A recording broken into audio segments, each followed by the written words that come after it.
So how do you propose to fix the problem?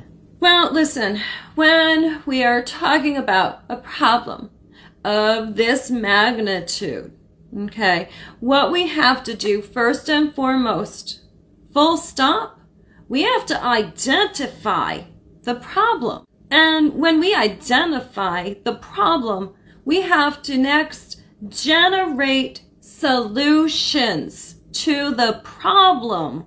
Okay?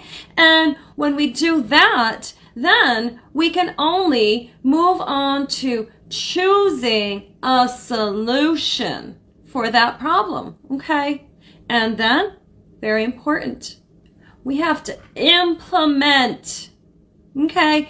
Implement that solution, right? And when we've done that, when we've taken all of these steps and done all of the things, we are going to evaluate the results of that solution, okay? And that is how we're going to fix this problem, okay? You know what I'm saying, yeah?